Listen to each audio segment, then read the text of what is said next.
population, there were only a few jobs that they could do. Farm worker or laborer. Now, you released the talents of a whole group of people to do other things, and that had predictable effects on the distribution of income. It pulled up the bottom. It meant more people were competing for the better jobs and fewer people were competing for the worse jobs. We also, I was talking about this at dinner last night, we had periodic financial crises. We had a financial crisis about every 15 or 20 years throughout almost all of American history up until the Great Depression. And then after the Great Depression, when the Roosevelt administration came in, people said, well, gosh, I wonder, maybe we should have some rules in the financial services sector. And we knew that was going to do two things. We knew that was going to decrease the share of income going to the financial services sector, and we knew that it was going to put off financial crises. And then we had this period of more than a half a century, which we had never had before, where we didn't have a financial crisis. Okay? So we got a more stable financial system by having some rules for Wall Street, and we got a more equal division of distribution of income. Stronger labor unions also contributed to it, and more progressive taxation.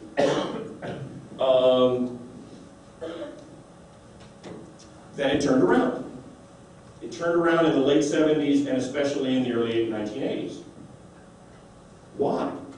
Well, one aspect of it was sort of an accident, not fully within our control. It appears that through advances in technology and for other reasons, the demand for highly skilled, which nowadays means college-educated most often, the demand for highly skilled workers increased very dramatically in the last 30 or 40 years.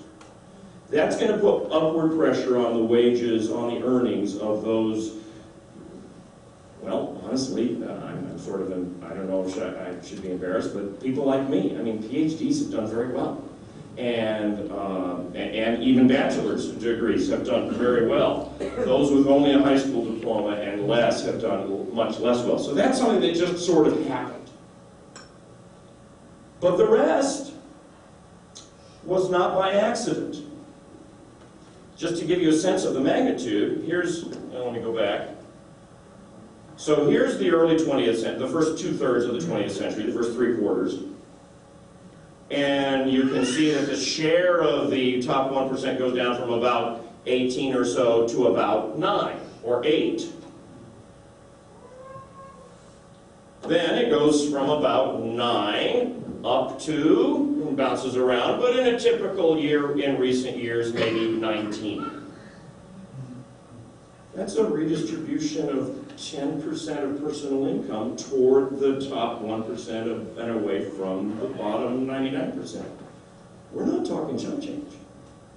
We're talking personal income is less than gross domestic product. But this magnitude of a change is still pushing up in the direction of $1 trillion a year.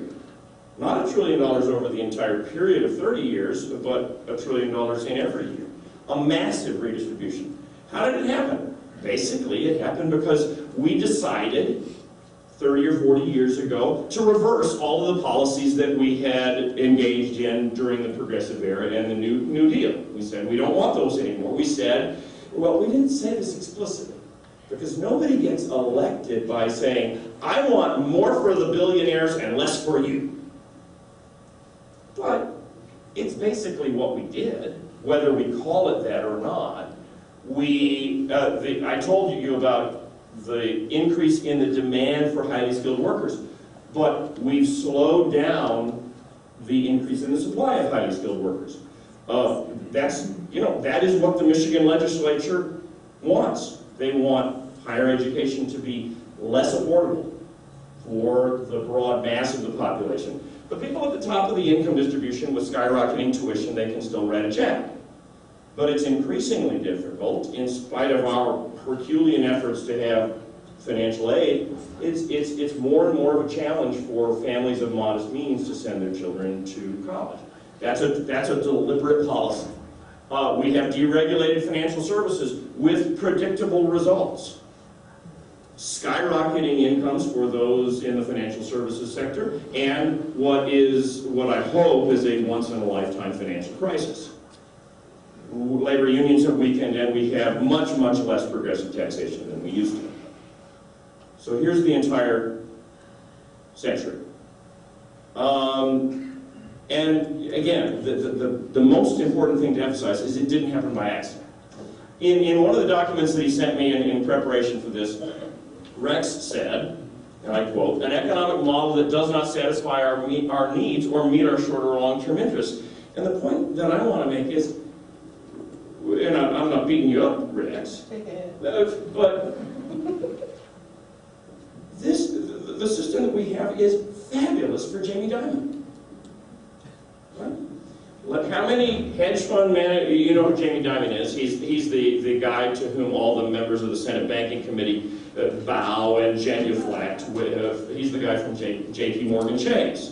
The hedge fund managers last year, what was it? I believe 9 hedge fund managers cleared more than $1 billion a year.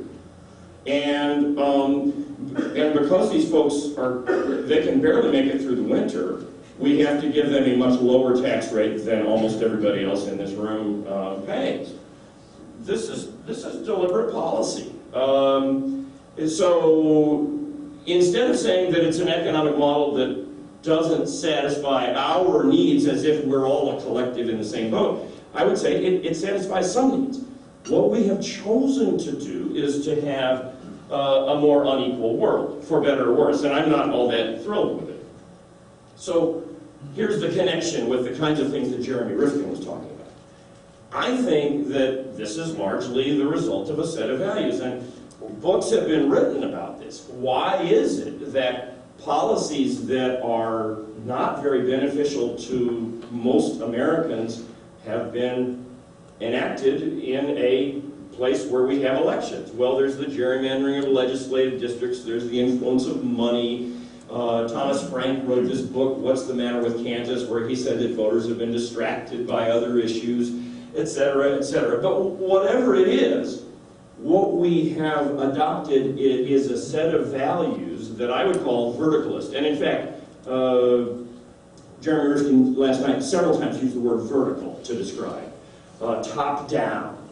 Now, the alternative, which he called lateral, I prefer, in class, I say, okay, on the horizontal axis we have this, and on the vertical. So I use it horizontal instead of lateral, but that's a small detail.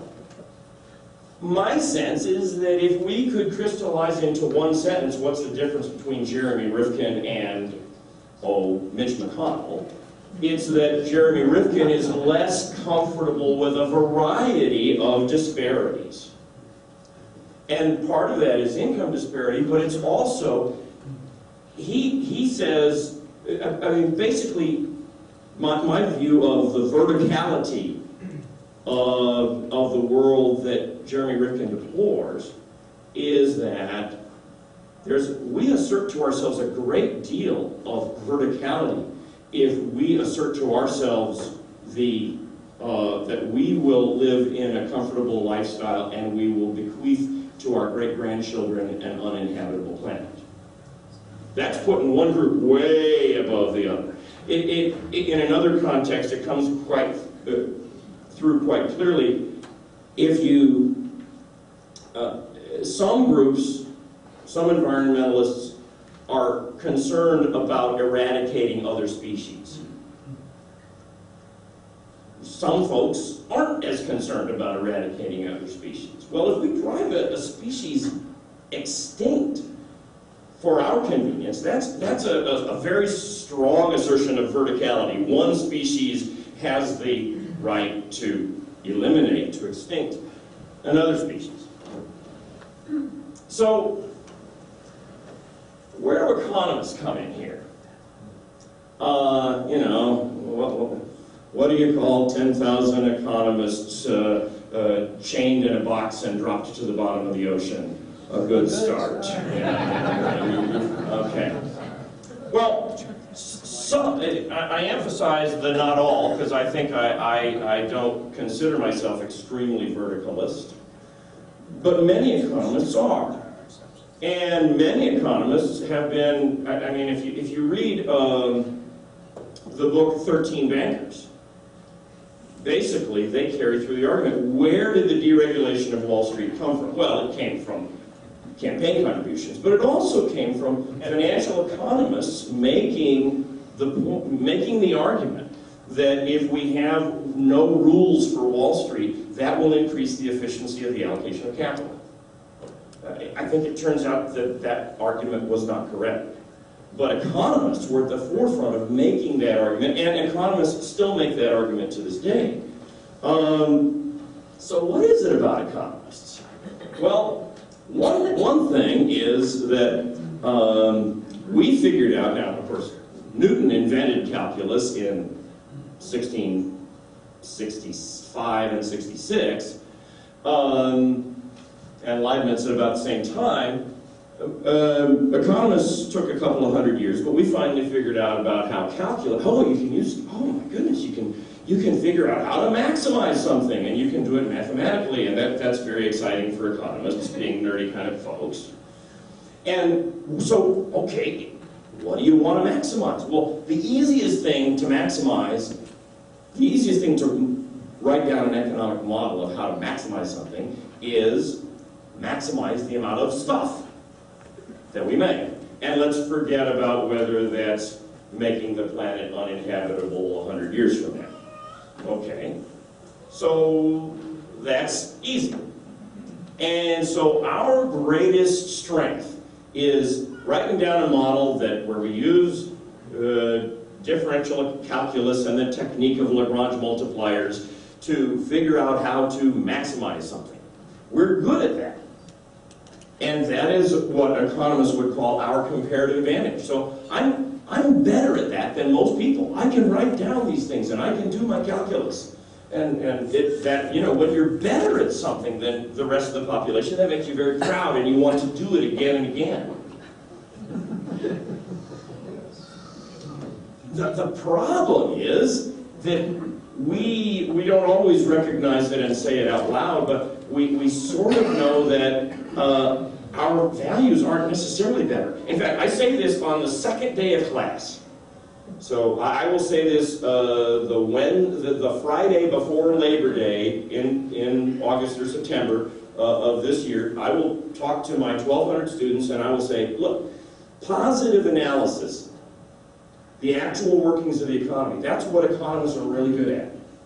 Normative, what ought to be, that involves some sort of values. And I have strongly held values, but I can't prove that my values are better than, where did your values come from? Where did my values come from? They come from mom and dad and the priest and the rabbi and whatever. It's very difficult to prove that one set of values is better than others. And so we economists sort of shy away from talking about values. Well, if your greatest strength is maximizing stuff, and your greatest weakness is values, then that might easily lend, for many economists, that might easily lead you to a mindset where values, that's not important. What we want to do is maximize stuff. And that can get us into trouble. And so some economists, but not all, have values that I think are lousy. Okay, but don't write us all off. We're not all bad. You can extend the model. You can say, well, what if, instead of just maximizing stuff and forgetting about the fact that we're leaving an uninhabitable planet, what if we do the best we can? I mean, we don't want to starve. As Jeremy Rifkin said yesterday, we don't want to be back the way that we were 400 years ago. We want to have electricity. We want to have nice things, but we also want to leave a habitable planet. And so economists, you may or may not know it, but there are lots of journals, and I have contributed to this literature, many friends of mine have contributed. The two fastest growing areas in economics are healthcare economics and environmental economics. So even though we sometimes get a bad rap, and many of us are lousy, crummy people, we do think about the important issues sometimes, so what is the economist's approach? The economist says you're not going to repeal the laws of supply and demand. The economist says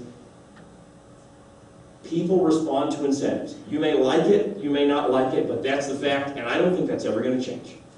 So the economist says if we want to reduce environmental degradation, provide incentives for reducing environmental degradation, which often involves taxes or licenses or regulations or some kind of a scheme. So let's say you want less carbon to go into the atmosphere. Well, one part, and I'm not saying that this is the only part of the set of policies that would help accomplish that. One part would be a carbon tax. You know, raise the price of carbon, make it more expensive. And the Clean Air Act of 1970 really did make some improvements. Now, it didn't use the economist's approach very much. It didn't use the economist's favorite approach very much. Because what the Clean Air Act of 1970, my view of the history there, is that it was written by environmentalists who were suspicious of economists. Economists weren't at the table because the business groups at that time, they didn't want to craft a better law. They wanted to craft no law. And so the economic argument about incentives was not at the table. And the Clean Air Act of 1970 actually has the following 4 words: without regard to cost. Now, from the economist's perspective, you got to take costs into account. If we can find a cheaper method of cleaning up, that's better than a more expensive method of doing the same cleanup. So economists then began to weigh in, and the Clean Air Act amendments of 1990, which, as far as I've read, have done a pretty good job of cleaning up sulfur dioxide. Those were using the kind of incentive-based mechanisms that economists advocate. So we really, I think we have helped, and we can contribute to the policy debate. But if you don't care about whether we leave a habitable planet for our great-grandchildren, then you're not even beginning to think about what are the sensible policies for leaving a habitable planet. So it all is going to start, and even though this is not economist's strong suit, it's going to start from values. If you have some of the values that Jeremy Rifkin articulated, I think you then move on to the question of what are the policies that can help to put those values into place. If you don't care, then that policy discussion is not going to happen. And so I think that economists can contribute to the debate, but I don't think it's all about economic modeling, because the economic model, whether we economists like it or not, every economic model is a reflection of a set of values. And to the extent that we have very, very verticalist values, and let's face it, very, very verticalist values have been strong, then it's hard to get done. And now some of you I have dragged through this more than once, but I apologize, but I just love it. I like to end on an upbeat note and get Michigan singing again, and so this is your state song, and I'm going to sing it, and you don't have to join me, but I hope you will. It's to the tune of "O Christmas Tree." A song to thee, fair state of mine, Michigan, my Michigan.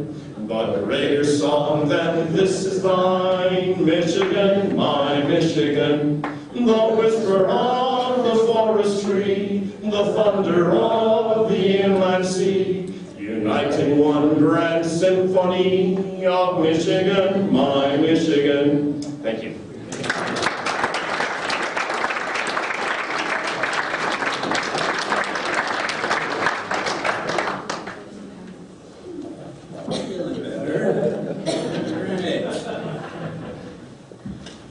Something different.